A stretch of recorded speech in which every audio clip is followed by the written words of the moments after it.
could have ever imagined that, private equity groups would be basically fighting each other for plumbing, air conditioning, and electrical companies. I think it's fantastic that, we have made so many people independently wealthy and created generational wealth through the trades. You know, I just think that plumbers, air conditioning guys, electricians, and the guys that run the companies, they work so hard and they risk so much to get to where they've got to, or to, in order to get the attention of the PE groups, you have to be pretty good at what you do.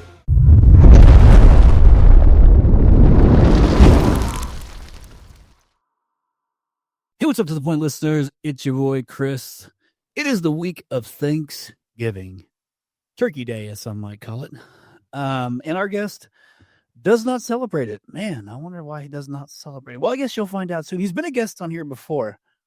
But before I bring him up, I do not want to forget to mention my lovely co-host, the cornucopia commander himself, the king of cranberry, Mr. Chad Peterman. Chad, how you doing, buddy? It's the week of Thanksgiving. Are you excited?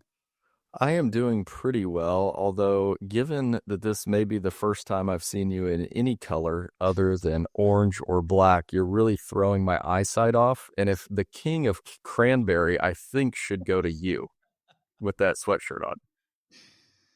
Oh, the cornucopia commander I felt real good about. That was good. I'll take that one. You take the king of cranberries. Deal. Well, it's good to see you, man. Yeah, actually, I'm feeling a little bit, Arizona Cardinals fans don't rep very often, but when you get the opportunity, like we have now, where you're not embarrassed to wear the, today I'm supporting it. Plus, it's kind of, a slower week, it feels laid back. I'm in a pair of Ioris and a hoodie. So I'm feeling very relaxed. And I'm excited, to have another episode with our guest, Alan O'Neill, who was on before, back in February of 2021. Was in a different seat at that time. Still part of the Wrench Group royalty, we'll call it. Man, I'm on one. I got. It's just going to keep going.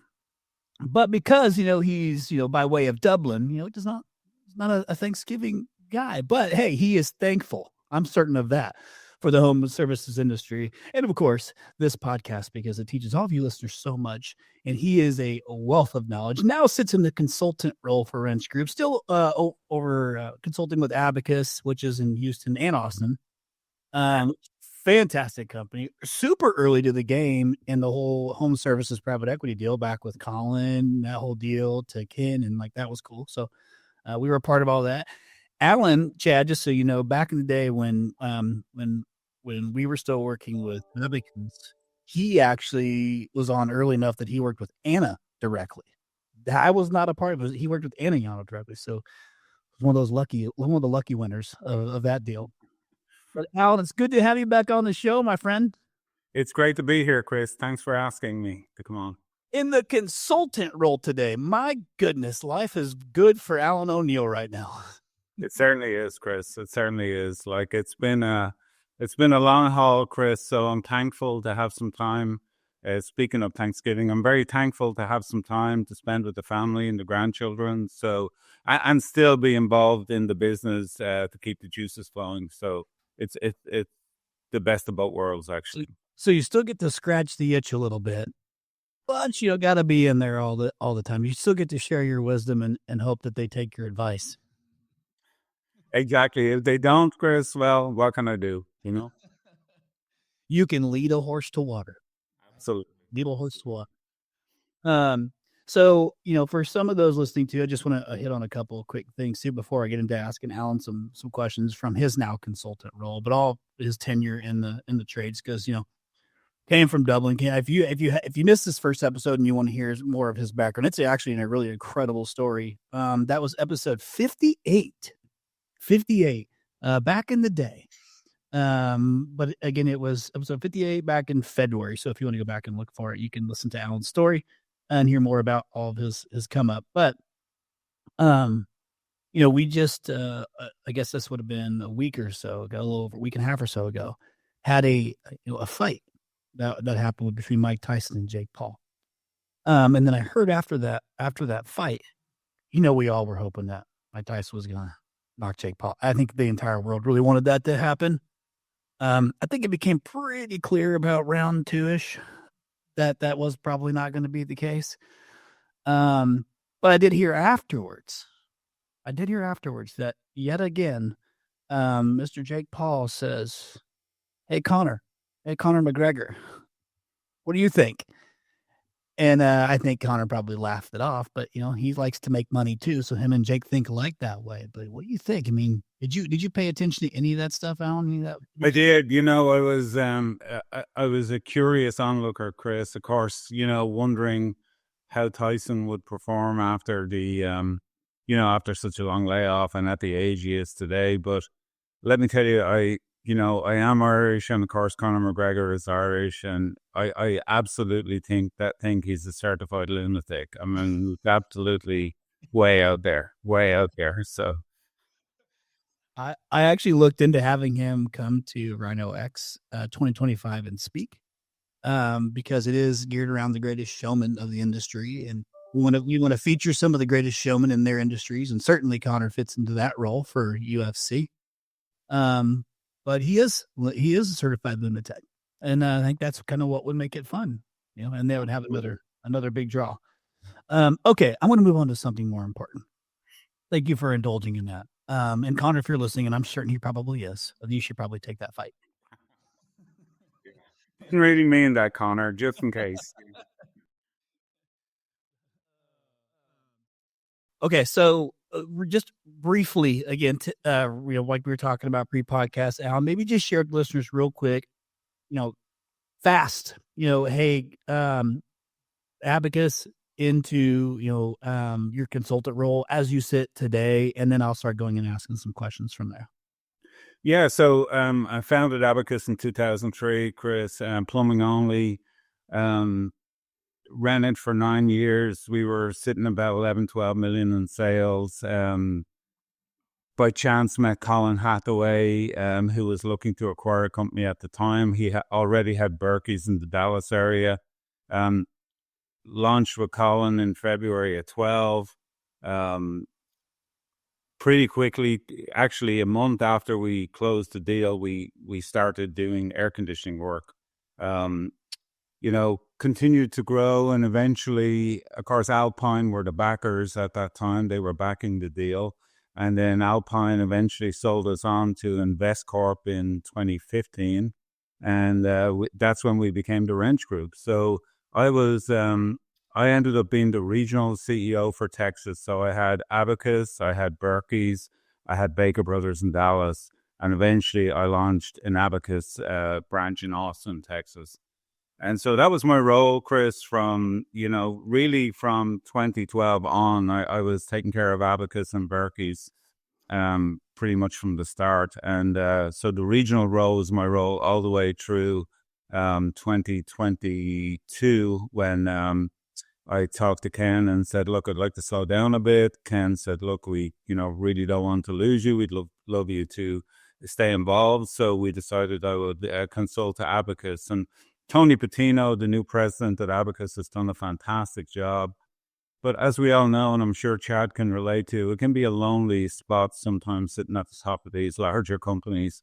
And I think Tony's grateful to have me come in once a week. And I'm grateful that, I was lucky enough to come across an individual as talented as Tony, because I had a succession plan in my mind for several years before we actually did it. But Tony stepped up. Tony was the implementer of Service Titan in our business. He's just done a fantastic job, and it's nice to go in there. I usually go in on a Wednesday, and I sit with Tony, and he shares the good news, the bad news, and everything in between, and we talk through it and come up with a game plan, and we move on. So it's honestly been the best of both worlds for me. I think it's valuable for Tony. It's great to still be involved with the Wrench Group. I think it's probably, obviously I'm biased, but I think it's the best private equity outfit out there. And it's been great. It's honestly been great. And Tony came from outside the industry, right? Didn't you come from? Yeah, it's interesting, Chris. So I have a record of bringing our leadership in from outside. Our first GM was a woman from the transportation industry. Then I brought in a lady to be GM from the oil industry.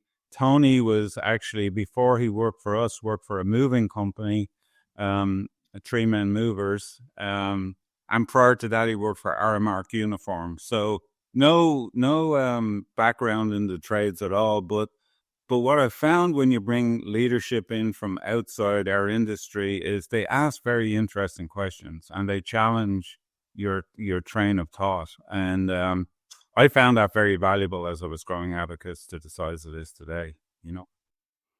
Yeah, we've been talking about that the last few episodes, just on people coming from outside the industry and things like that. So it's interesting that you mentioned that. I didn't know about who'd you say? I knew about the GM who came from the oil and gas industry, but who was the first one that you said?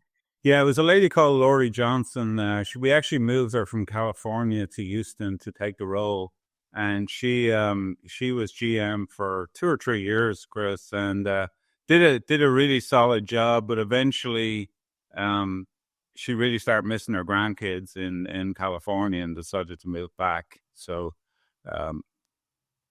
couldn't fault her for that really at all. I mean, she did a great job while she was there. We were thankful to have her, and was wished her well, and still keep in contact with her today. We talk occasionally. Yeah. Alan, what would you say, just because this has been a topic, I feel like on the last couple that we've done, of as far as like bringing people from the outside, what would you say, like the 3 people, and this can be very kind of high level, but what are some of the things or some of the leadership qualities that you feel like they had that made them a really good fit in the business, having, no prior industry knowledge, but just were able to come in and do a really great job? Well, I think one quality or one piece of experience they all had in common was they all came from a blue collar environment. So, Lori was in the transportation industry. She was dealing with truck drivers. Molly, our next GM, she came from the oil industry, but she was dealing with the technicians that work on the rigs for a company called RigNet. And then Tony was dealing with, guys moving furniture for people moving home. And so they all had that blue collar, they knew how to relate to the blue collar workforce. As Chad, as I was building Abacus, one quality I think I brought to the table was I could relate to the guys because I'm a plumber myself. Like, I grew up on the tools. And so it was really important to me as we brought leadership into the company that we brought people in that could relate to we weren't looking for executives that didn't like these little guys running around fixing stuff, right? I wanted people that could really get in and have a conversation with these guys and relate to what they went through day in, day out, working in excessive heat and the technical aspect of it. And I think it is a challenge when people come from outside the industry. The techs initially treat them with the greatest of suspicion. We've just done it so often now that they just go, okay, we'll time will tell how good of a leader this person is. And we've been fortunate to bring in some really good leadership from outside the industry, obviously. Yeah, I think that's a great point. I think that our leaders that have come from outside the industry, it's this, whereas I think so often the philosophy is, hey, they're just out there doing their work and, they just need to do whatever we say, where the ones that have been really successful are the ones who have taken and said, you know what, they are our product. That is what we are selling on a day in, day out basis, is we are selling the skilled labor that these ladies and gentlemen are so very good at doing. And we need to elevate that. And so how do I support that? How do I, we ask them to do so many things day in, day out. It's like, how do we pull some of that stuff off or make it easier for them so that they can go out there and really do what they love to do? Yeah, it's a tough business, Jared. I mean, Houston, different than Indianapolis. I'm sure Indianapolis has the challenges in the winter. We have the challenges in the summertime, right? 130, 140 degree attics. And as we were onboarding these people, I made sure I spent a good deal of time explaining to them that, look, because this is like doing your work in a sauna, for most of the year in Houston. If somebody says they're tired or they need a day off, they're probably tired and they need a day off, right? So, let's make sure we're relatable. Let's make sure we show empathy to the field people, and really never had a problem with that. To be honest with you, they seem to get it pretty quickly, and I think the fact that they came from a blue collar workforce in a different industry helped significantly. Yeah, that had to have been a hell of a change for you coming from Dublin to Houston. It's funny. The first day I came and I got a job with a small plumbing company in Houston that happened to be members of Contractors 2000 at the time, which is now Nexstar, right? Yep. But I remember going out with a guy. His name is Charlie Brown. He still works for us today in Abacus. So he followed me when I started Abacus. But I remember digging a trench with Charlie Brown to fix a sewer line and putting the water hose down the back of my shirt because I thought I died and gone to hell,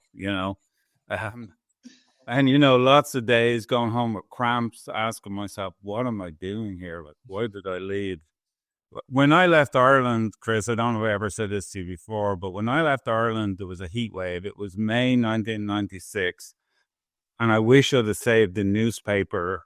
There was a weather report in the newspaper that says Ireland sweats in the sizzling 70s. And little did I know what I was coming to, but there we go. Sweats in the sizzling 70s. It's that here right now. Yeah. That's a cool day in Houston. Jeez. Yeah. Well, I know we talked a lot about like your history and the transition over. And again, I can't encourage you listeners enough to go back and listen to episode 50. It was a really great episode, not just about the history, but then some of the stuff we got into. But that just made me think about it when you're talking, about these guys getting in these 130, 140 degree attics. Such a significant change. Because if you remember, Alan, on that episode, it was a little less than a year that I was in Dublin. Right. The whole pandemic hit, and I was actually I was in Northern Ireland, and I was stuck, and then so I had to detour from going over to Scotland straight down to Dublin. But I did, I did get to hit the Temple Bar before that was like the only thing open, so everybody was in the Temple Bar that night. Right. But I got and I thought, hey, here comes Rhino Ireland. Like we're about to start it up, and then I was like looking for HVAC companies I could go. I'm like, where the hell are all these HVAC companies? I could find a lot of plumbers. There are no HVAC companies, Chris. Yeah. I understand. I understand why you came from the plumbing trade. Absolutely. So real quick, where will just for frame of reference for all of our listeners who maybe haven't heard of Abacus, where will Abacus finish roughly this year, just in overall top line revenue? Yeah, about 85 million in Houston and around 27 million in Austin. So, whatever that is, 80, 85 and 30, 125. And both are plumbing HVAC? Both are 115. Both plumbing, HVAC, and electrical. Gotcha. Okay. So the Holy Trinity. That's what we do. Yeah, absolutely.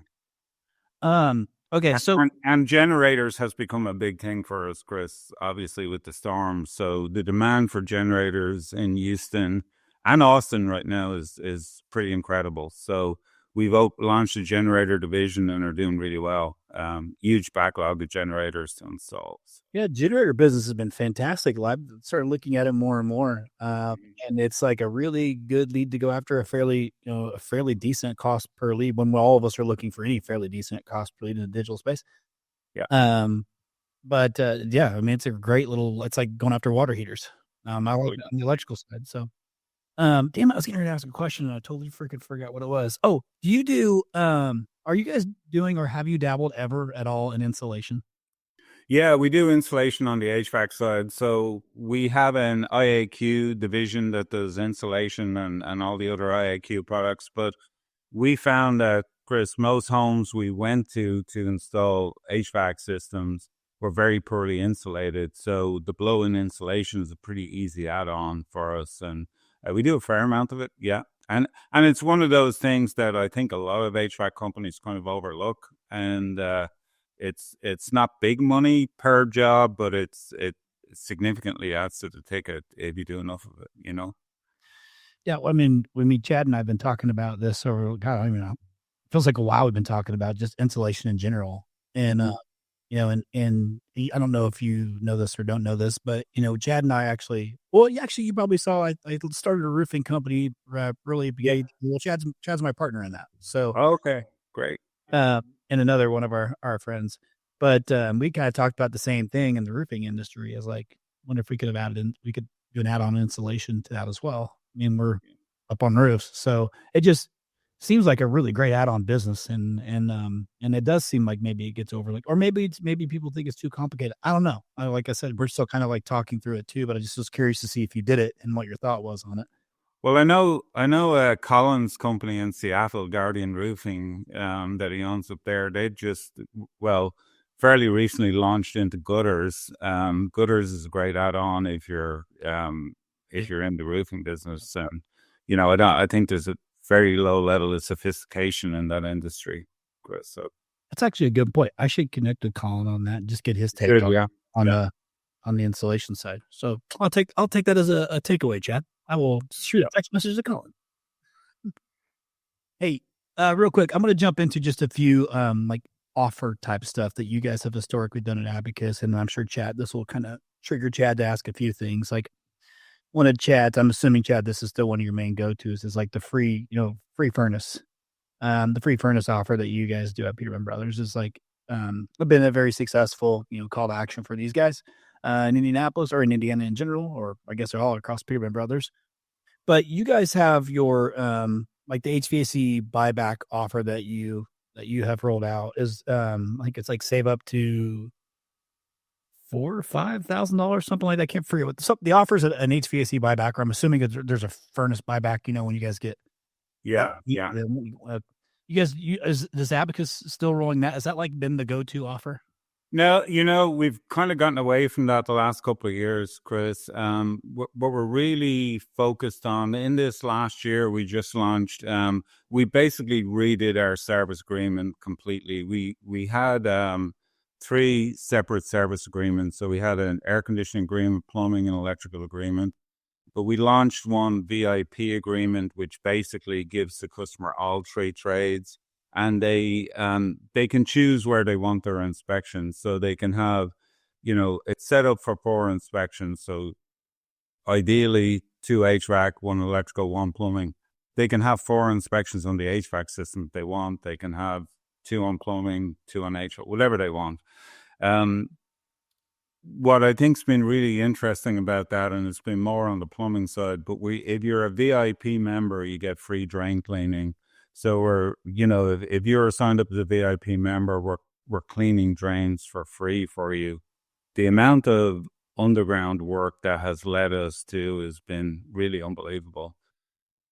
A little bit of pushback from the plumbing group at the start about that, because they thought they were going to be running free drain calls all the time, and of course there are customers that maybe abuse it a little bit, but we have found that the focus on the VIP plan, including really getting down to servicing the HVAC system properly and doing a really thorough inspection and really thorough service on the system, has just naturally led to more HVAC work. Now, don't get me wrong, 2024 has been a tougher year than I think any year in the last 10, I would say, Chris, in the HVAC business in Houston.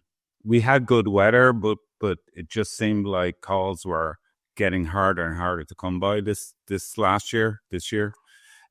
So we haven't really had a go-to offer per se. We've been really focusing on building the VIP program, getting better and better at service work, and making sure we were really expanding the offer when we get in to do an HVAC maintenance check. I got a question for you. So I have a feeling I know where you got the free drain cleaning ad. Jonathan Bancroft was up here visiting last week, and we were talking through this. How do you guys market that? Are you putting out there free drain cleaning for members, or do you guys put out a low dollar offer, hope to convert them to a member and say, oh yeah, by the way, your drain call today is free? How does that work for you guys? Yeah, so we have the $99 drain cleaning special. I mean, basically, Chad, every call that we go on, and I know I'm preaching to the choir, but every call we go on is an opportunity to get someone involved in the VIP membership. Once we get them involved in the VIP membership, you know, obviously they now have access to free drain cleaning, but we don't market just free drain cleaning. We market the VIP program and the free drain cleaning as a feature of the VIP program. Does that make sense? Yeah, that's exactly what Jonathan said. And I thought it was such a great point, is that you don't get drain cleaning with the VIP. The drain cleaning is free in addition to the membership. So there's some psychology behind that, which I thought was very interesting. Absolutely. Yeah, absolutely. And you're dead on. That's exactly where we snatched the free drain cleaning from, was Johnson. Yeah. Yeah. I figured if I've heard it twice in 2 weeks, it's probably something to consider at this point in time. So that is my takeaway. How do I figure this out? Rob and duplicate. Yeah. Or borrow and duplicate. Hey, now you guys are also, and I'm not sure how much you are or aren't involved with this personally, but you guys are either rolling out Smart AC or going to roll out Smart AC and Abacus. Is that right? Yeah. We are. Helen. Yeah, we're rolling it out on a test basis at Parker and Abacus. Basically, on behalf of Wrench, we're rolling it out in two of the bigger locations. And so far, so good. Very positive feedback on it, Chris.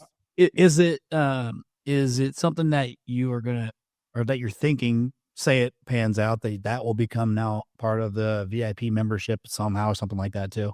It already is. Oh, yeah. It's a feature of VIP. Yeah. Okay, that makes the most sense. Chad, real quick, just because we talked about it, just for the listeners too, let's not assume all of them know what your little free furnace deal is. Like, let's chat about it super fast. Like, just kind of explain that to everybody. Yeah. So the way we think about it is we typically run it in our off months. So think here in the Midwest, end of August, usually September, October, it's pretty mild weather.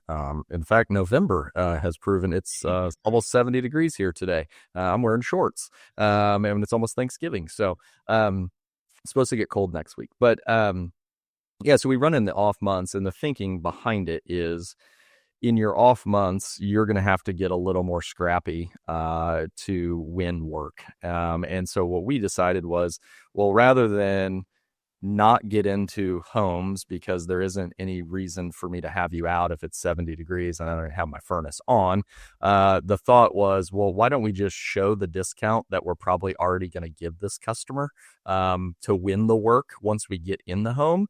The hope is we get into more homes and we're upfront with, hey, this is on this particular system, we're willing to give you the cost of the furnace for free. We're still going to charge you to put it in, and you've got to buy an air conditioner with it too. It's led to a lot of great work with us. There is some explaining to do. You always get the critics of, it's not really free. It's not this, that, and the other. And it's like, no. Actually, we just do that. It's pretty simple. And that way everybody's on the same page. I'm not asking my guys to, present some fraudulent deal or something like that. It's essentially, this is what the price is. Typically, when we subtract out the cost of the furnace, here's what your price is. That is your discount. And would you like to move forward with it? It positions us. So the deal is typically on just a base unit. So it's, the option one. And so what we see is a lot of people are like, oh, okay, well, I get that. But I maybe want to get something nicer, or something that's a little bit more efficient, or whatever the case may be. So we see the people jumping out of that. We got in the door with a particular offer, but we end up selling more middle of the road systems, it seems, over the years. I would say that it's worked really well. We've tried it with free AC, doesn't work as well. It's, for whatever reason, it seems to be the furnace is the hot item. I've ran just about every promotion you possibly can for leads on new systems. It's far and away the best one that we've ever ran. I've tried a bunch of different stuff, and nothing seems to move the needle quite like it does. So if somebody takes option 3, they still get that same, we'll call it the discount, and then they pay the gap. Is that what that is? Or is that how? Yeah. So I can't remember how we do it nowadays, but it's kind of like they get a credit towards, like, hey, you didn't get this deal on the base system, but you get a credit of, I can't remember what it is. You get a credit for that if you want to go up into a different tier. Got it. Okay, that makes sense. Yeah, I just figured, there's probably some people on here who don't know what we're talking about. So maybe we should talk to it real quick. One thing that's interesting, I will say, in the spirit of Thanksgiving that's coming up is, for our listeners, maybe some of you are actually thinking, man, I'm really going to go after those Black Friday deals. But Friday is also known as another day in the plumbing industry, and that's Brown Friday, the day after Thanksgiving. So if you are if you're sitting there thinking Brown Friday, well, it's not because the colors of fall or Thanksgiving are brown, orange, and yellow. You can put 2 and 2 together. It is the day after Thanksgiving. Usually a pretty lucrative day in the plumbing industry. So in the spirit of talking about offers or discounts, I have never, in my 17 years of experience of marketing plumbing companies, ever marketed to Brown Friday. Have either of you ever participated in the marketing of Brown Friday? We haven't, Chris. I'm thinking back here. I don't think we've ever tried that, but you don't need to. It happens quite naturally. So it all just develops, right? So That actually was a perfect answer for that. Yeah. We've never done it either. I feel like typically that day is a day that a lot of people take off. So you're trying to run kind of short staffed and trying to make things happen. So driving more calls can maybe create other problems. Yeah. It's funny. At least it is to me. I have seen it, but I've just never personally have ever done it. So that actually brings up a really good point, Chad. Like, folks are trying to take the time off, but hey, when nature takes its course, somebody's got to be there. Who better? Okay, I'm going to do a little bit of a pivot. Actually, something I was going to ask early on, and I forgot about it, was, Alan, did you see the article that came out recently in the Wall Street Journal around America's new millionaire class being plumbers and HVAC entrepreneurs? Did you see that article? I did, Chris. Yeah, I did. Man, that was a awesome publicity for the trades. So it was pretty cool to see that come out in the Wall Street Journal. But it's got to be a little extra special, I think, for you having gotten into that. Like, I really consider that Colin Hathaway wrench thing the earliest of early, of the players. I think that were one of the main players in this roll up space. It's got to be extra cool for you to have read that article, knowing you were really at the front of that deal.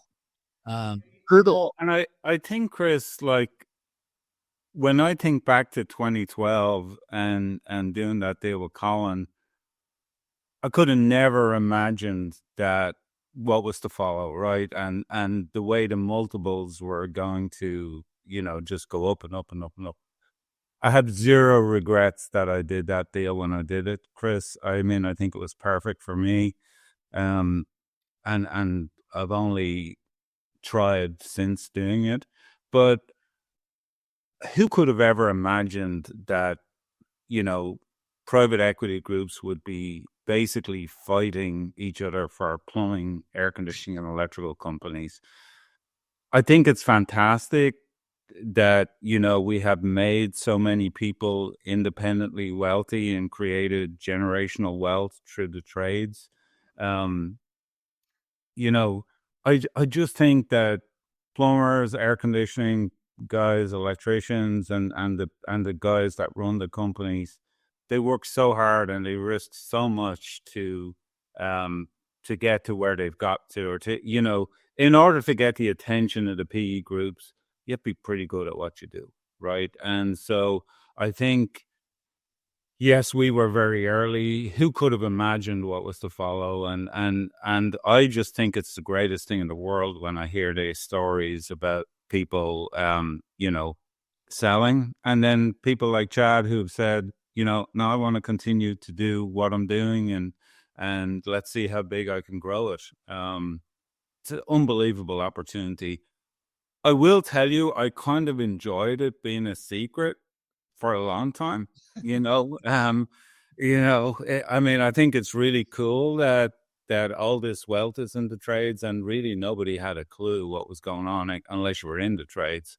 But you know, I think it's very well deserved. Everybody that's done the deal, everybody that's grown a company to the size of, for example, Chad's.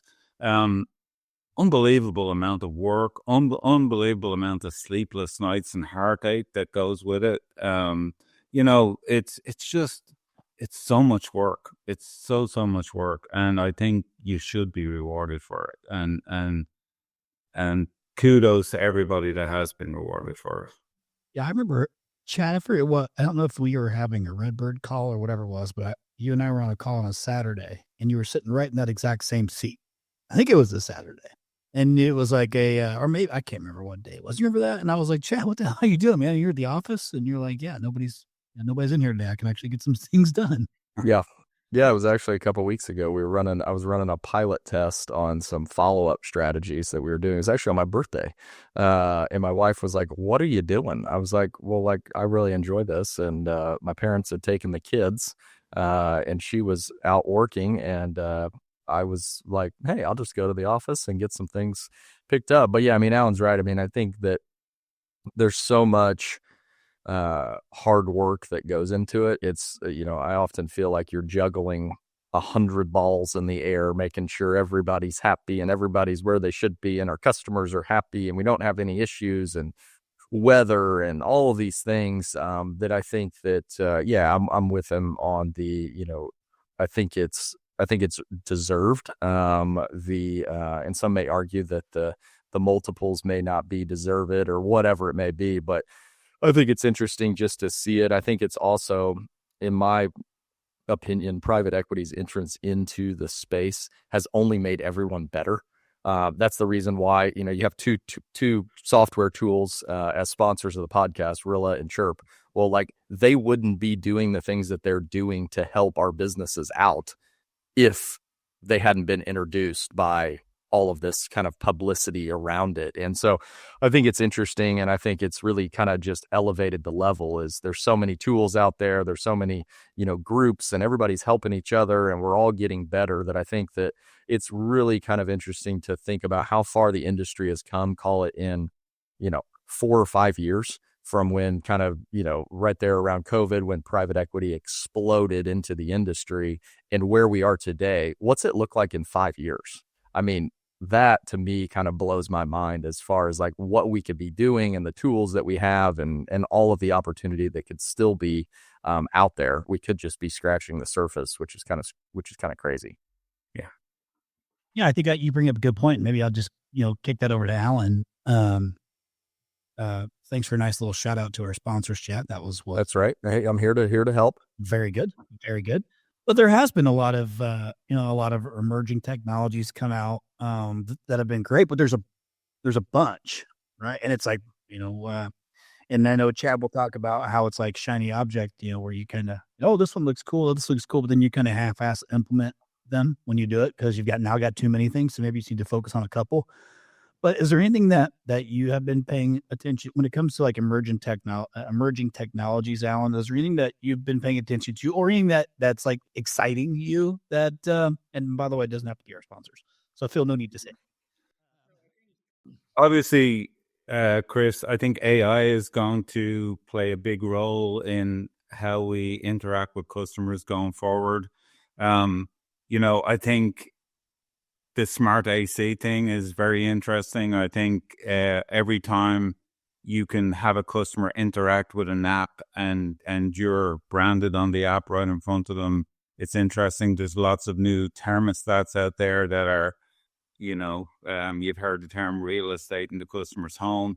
So I think because of all the interest in our industry, groups like Rilla and Chirp and people like that, there's going to be more and more of it enter the industry. It's going to be interesting to see what survives, 5 years from now, 10 years from now, and what the space looks like 10 years from now or 5 years from now. Is there going to be one or two absolutely monster groups out there that have the lion's share of the industry? Or is it going to be the same number of PE groups that's in there today? Like I can see, obviously someone's going to go public. One of these groups is going to go public or more. I think you may see some combination of groups in the future where groups combine. So I don't know. It's just an interesting time to be sitting and watching what's going to happen next. And how many, like, will roofing get rolled up the way plumbing, air conditioning, and electrical has? What's next? Because I think one thing the PE groups have learned is that this home services industry, and of course they have the three big ones, right? But is roofing next? What's after that? I just think it's going to be a very interesting. I think whatever's going to happen is probably, Chad said 5 years. I think the next 5 years is when you're going to see some major moves. I don't know what they are, but I think it's going to be interesting to watch. Yeah, it is going to be exciting. And, I think that I strongly believe that roofing is in the early phases of that process. I think so. Yeah, just from like the different action that we're seeing and different conversations that we're having. And so, which is why we felt like dabbling in the roofing industry felt right. Off to a good start. So then let me finish with just this, because I think we're roughly 45, 50 minutes into this deal already. 45 minutes looks like. I want to, because you'll have some sage advice, having been, in the industry for quite some time and seen it from a lot of different views on the mountain. And you think you said your term was you grew up on the tools, which means he was actually, in the home working on the things himself. Like he was a plumber.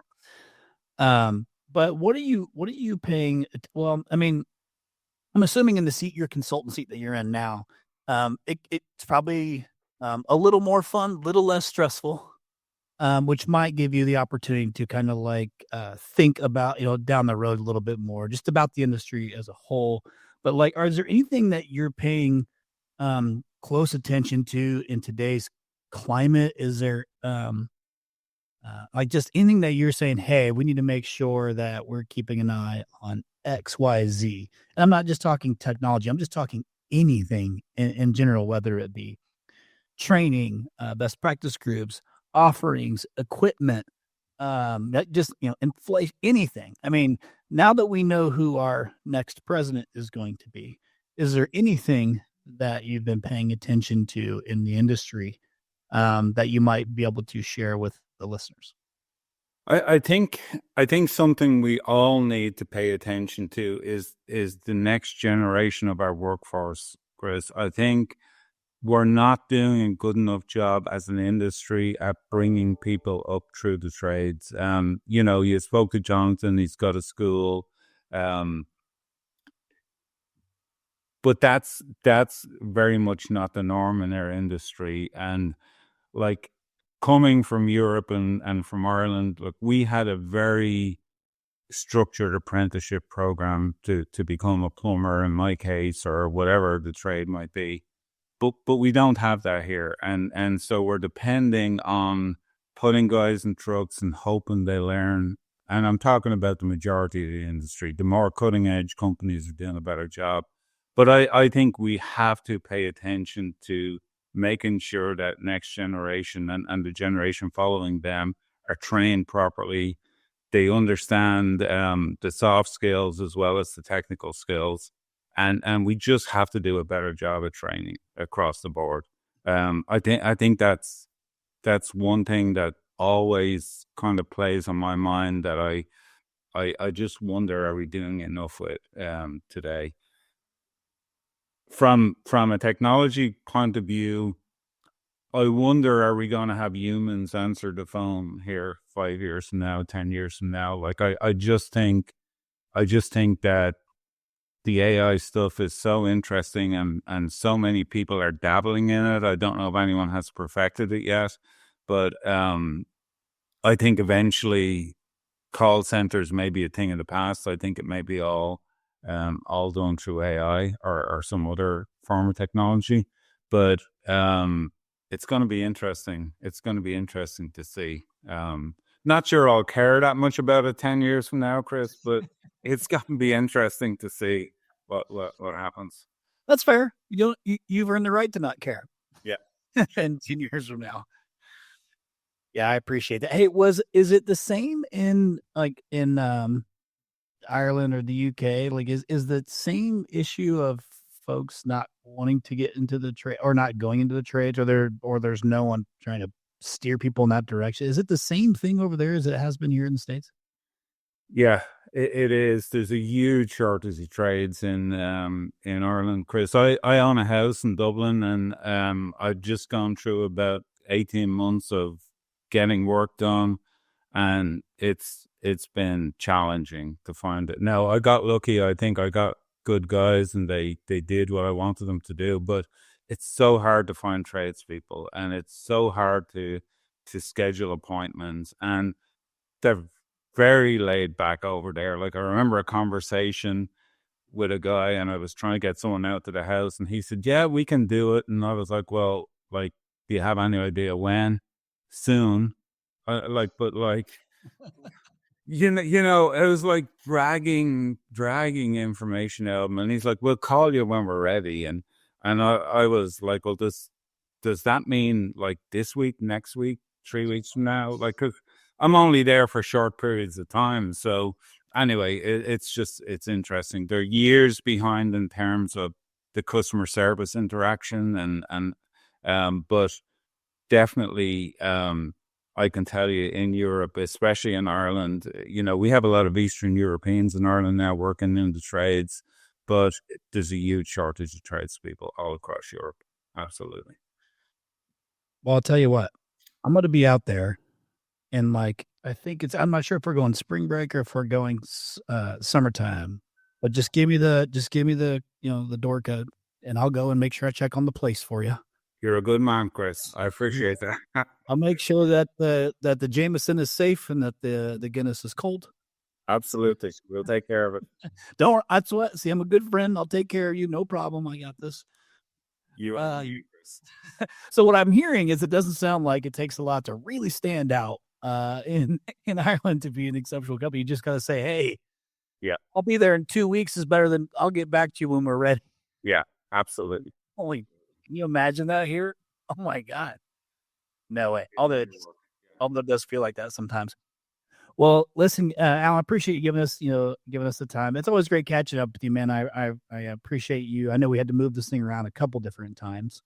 But I mean, I always love catching up with you and getting to hear you, tell everything from your perspective and just hear about the business. And it's cool because, we go back pretty far, and we do back to the brickyard days. Back to the brickyard days. That's right.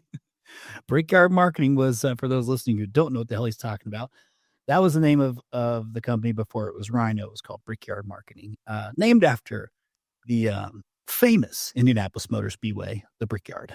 So only got like a 4 or 5 cease and desists on that name, but works through them all. So anyway, it was good. I'm actually glad I got to introduce two of you. I didn't know that you and Chad had not met yet. Yeah, nice to meet you, Chad. Yeah, nice to meet you as well. I appreciate you sharing your story, and I'm sure listeners will be able to take quite a bit from it. So appreciate all the work that you've put in to kind of lay the foundation for what a lot of us are doing now and what you still continue to do. Thank you. Thank you, Chad. Awesome. Well, listeners, hopefully you enjoyed another great episode here up to the point. And I hope you are preparing for a fantastic Thanksgiving. Make sure that you take time to be where your feet are. Relax a little bit, spend time with your family, and then you can always get back to work on that Saturday if that's what you need to do. But make sure you take time to enjoy, your family and just be thankful for all the things that you do have, right? And that something could just be the fact that you're alive and able-bodied to go and work. So you got no excuse. But, we talked about a few of actual offerings. We talked about the importance of, focusing, in your business on workforce management. There's, lots of different things that you can do in your business. And the whole point of this podcast is just to give you some more information, and you could pick one that works for you in your business when you need it. And, one thing I love about a lot of the guests that are coming on here, and specifically, you guys heard me call it Wrench Group Royalty, is there's so many great people in the Wrench Group, so much great leadership and people that are willing to help if you reach out and talk to them. That's like the whole beauty of Rhino X, is bringing people together that are willing to do those things. But again, the whole point of this podcast for Chad and I just to share things that you can, latch onto and run with to help your business. And so hopefully Alan was able to give you some of the things, or Chad's free furnace offering and the explanation of that helps you on maybe, wanting to launch that. And obviously, if you have any more information on that, you can always hit up Chad on LinkedIn. He'll connect with you and give you some more information. But as I always say, you don't got to do everything, but you got to do something. No 0 days